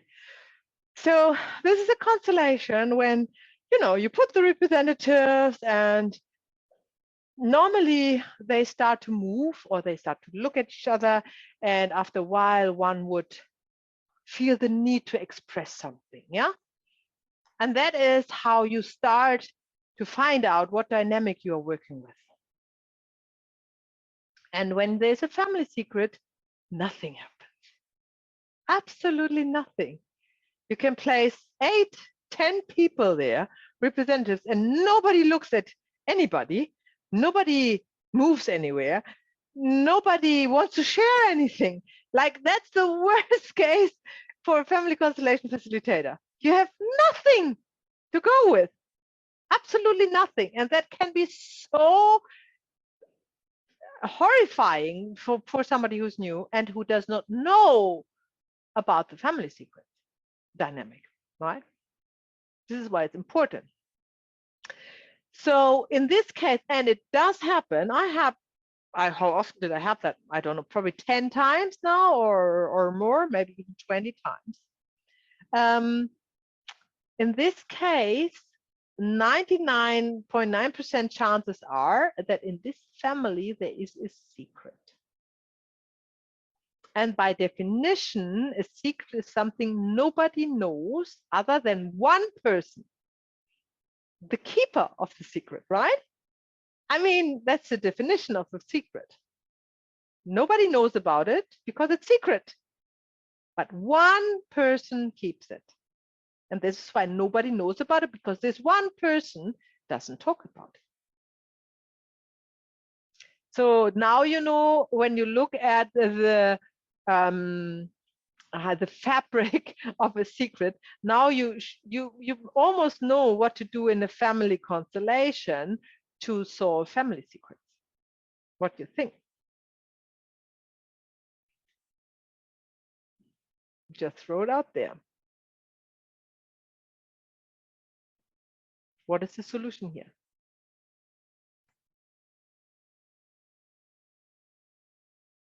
So there is a secret nobody knows about, and the dynamic is to make the secret known, so it's not a secret anymore. And when it's not a secret anymore, it cannot disturb the dynamics in the family, right? Easy.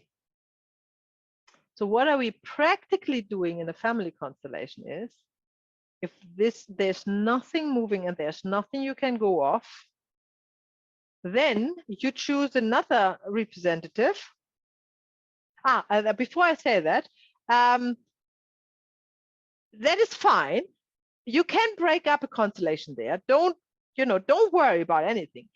If nothing is moving, you don't know what to do, there's nothing you can go off, no hint of whatsoever kind, you can say, okay, we leave it here. That's fine. That's fine. Then what happens is, already through this constellation, you already have helped to put a movement into, a movement into motion, I want to say. It's probably, something starts to move. And after the constellation, the secret is revealed to the client. That does happen. Then the client says, when he or she sees you, or in the next workshop, you wouldn't believe that, but I went home and I got a call from my grandmother. I haven't talked to her in ages. And all of a sudden she told me about blah, blah, blah, blah, blah. This is how the family of constellation works beyond the workshop, right? But you can also, as a facilitator, actually find that what means by adding a representative for the secret to the constellation, and then you observe the movement of the souls. So practically that looks like you ask another representative to come up. You don't need to tell anybody who it is. Only you know that this person is representing the family secret. And then you tell to the person, look around, look at the representatives and find the one representative you are drawn to. There will be only one. And guess who that is? That's the keeper of the secret. Because the secret naturally wants to be united with its keeper, right? So this person will, this representative, will go to one of the family members. And they will feel really good about it. I mean, the family secret will feel really good about it. The other representative might not, because they want to keep the secret a secret. But as soon as a representative appears, it is not secret anymore, because it has a shape, a form, you know, it has, and that's all that is needed. So then when this secret has attached itself to one of the family member, then the movement will start. So that's really the all you need to do, but you need to remember it when nothing moves. We had a practice workshop lately with the family secret, and none of the practitioners, the trainees, remembered this. So I had to step in. So this is how you learn your, you know, your what can I say, this is how you study, and this is how you really have to learn these things, to remember it when you need it. Okay.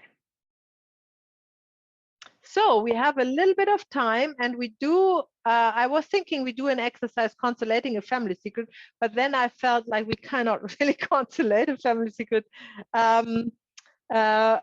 So I was more thinking that we are doing another exercise, and we're trying to find out if in one of your families is a family secret.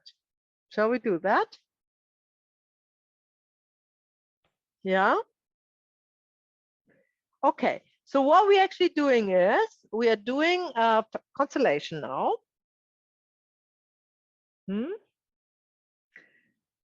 And each of you is representing their own family system.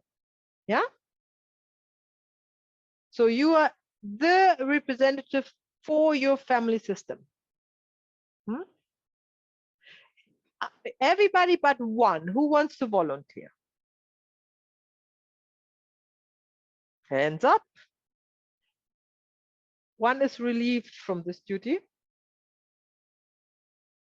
It's fun. Just raise your hand. You see? Nobody. Ah, here we go. Yoda. So Yoda, you are excluded. You're not representing your family system. You are actually representing the family secret, right? Okay. Now I would like you to connect with your family system by sitting upright, coming into a relaxed alpha state, by keeping your spine upright, relaxing your shoulders and your jaw, and grounding your feet on the floor. Take a couple of deep breaths into your belly. You might close your eyes. And then you connect. Everybody other than Yoda is connecting to their family system, the whole family system, the orders of love, first order of love, who belongs to the family system. We have 3 generations and 264 ancestors. They are belonging to your family system. Take a couple of deep breaths and invite them to come, bring their information, and ask them if there is a family secret that needs to be or that wants to be seen now. You don't need an answer. You just ask the question. And you offer your service to your family system.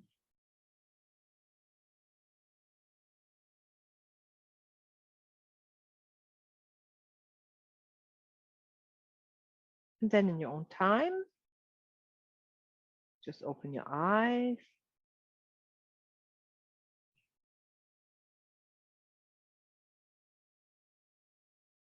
And then when Yoda is ready, Yoda opens his eyes and you look at your fellow trainees.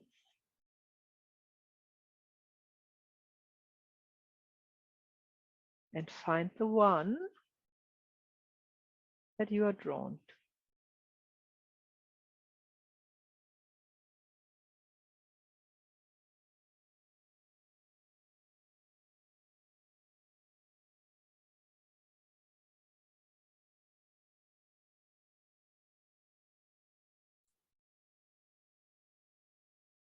I'm drawn to Melinda.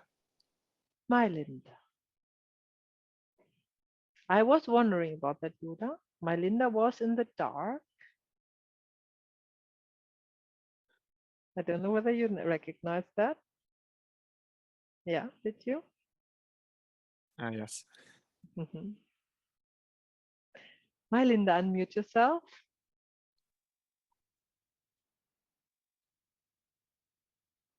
Yes. Look at Yoda. Yoda. Go towards my Linda until you are at her right side or left. You can tell us wherever you see yourself coming to a halt, or behind or in front. Can be all directions.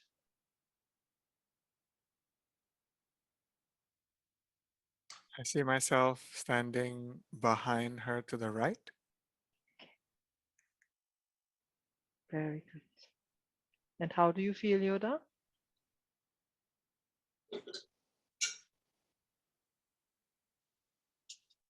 Confused. Confused. Okay. Then try another position. Maybe at her side.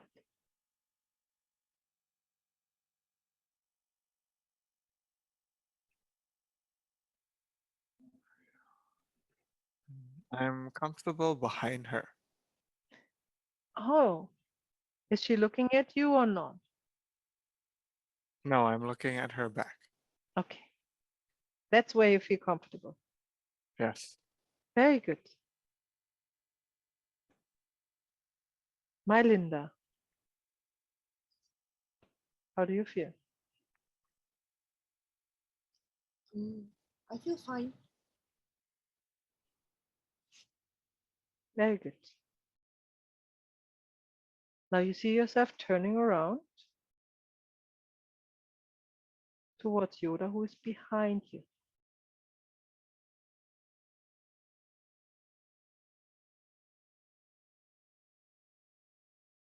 How does that feel for you?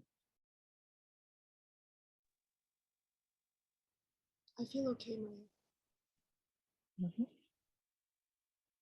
Can you see him? Yes. Can you look in his eyes?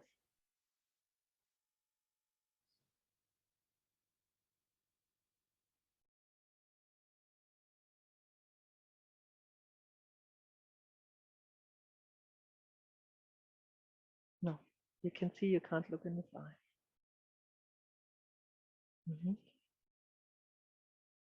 Yoda, how do you feel when she has turned around to you? Uncomfortable. You're comfortable with this? Not comfortable. Not comfortable. Okay. Mm. So interesting, eh? So the secret doesn't want to be revealed. And why is that? The family system cannot look at it.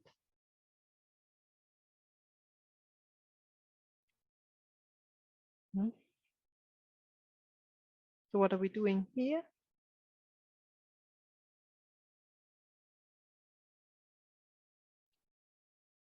Nothing. We leave it. We know, or my Linda now knows, there is a family secret, and there will come a time when that would be the right time to reveal it. So we can break it up here, or we can actually find one word or one sentence. And here it would be acknowledging that it is not the right time to reveal it. Yeah. So Marlinda, you could say to Yoda, try yes.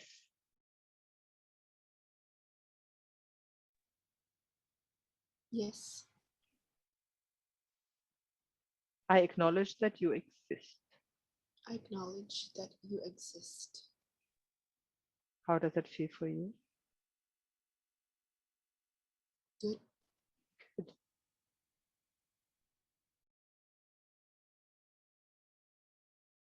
And Yoda, how's that for you? Fearful. Fearful. Like I want to say, are you sure you are ready? Mm-hmm.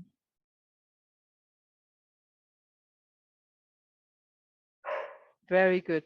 So the secret doesn't want to be revealed, right? At the moment.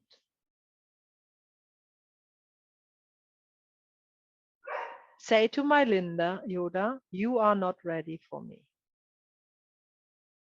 You are not ready for me. I keep to the background, I keep to the background, hiding in the shadow, hiding in the shadows, observing you observing you until you're ready. until you are ready. And then I will step out into the light. And then I will step out into the light. How is that, Yoda? True. True. Very good. How does that feel, my Linda? I'm okay because Good. Yeah. just the quote you said that about just having that timing for like a foreign language that Herth Bellinger quotes, that you know sometimes you just want to know everything like now, you know, but having that patience that everything will be revealed when the time is right. Yeah, I feel okay, Maya. Very good. Okay. Very good. So we leave it here. Thank you. Very good. So, all right, that was a little demonstration, or a little bit more actually than a demonstration. It's always like a constellation immediately if you do it. How accurate a family secret represented can express itself and its state of willingness to be revealed or not. Very good. Okay, we only have a few minutes left, so shall we discuss this or another topic?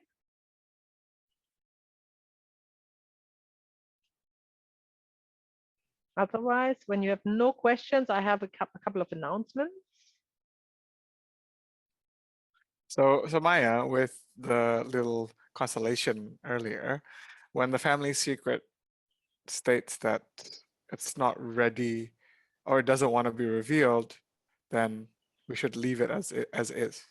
Yes, yes, you Right? have to acknowledge it. Yes.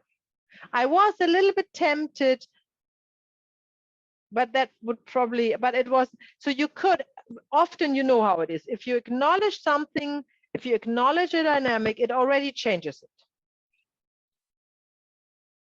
So you start with acknowledging and you see if it changes.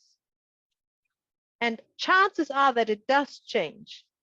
And you could see in my Linda's eyes, when I asked her to look in your eyes, her eyes was doing this, right? A clear sign that she couldn't see you. But when you started to talk, she kind of settled more. So there was like a slight chance that this acknowledging would actually set it into motion, the movement, but not quite, as you could clearly say, how fearful you were as the family secret. So I think there's no harm done, and it's better to take this as the first step, as one constellation. So if you work with a client, that's one, and chances are that when the client comes, and if the client comes back, that's probably the time to reveal it, or the third or the fourth time. Yeah. Okay, right. So when you look at the calendar, next Tuesday, we do have we do have a practice workshop, do we? Yes. Is it a practice or is it a gathering? I thought it was let me look it up quickly. Oh no, I'm not connected. I will actually go on. I stop sharing and we'll quickly look it up here. Because it's on no, where is it actually? Where do I have that? I just closed all my windows here. Let me look at Zoom. That should come up there. I thought we have at the end of part 3 we have a practice workshop.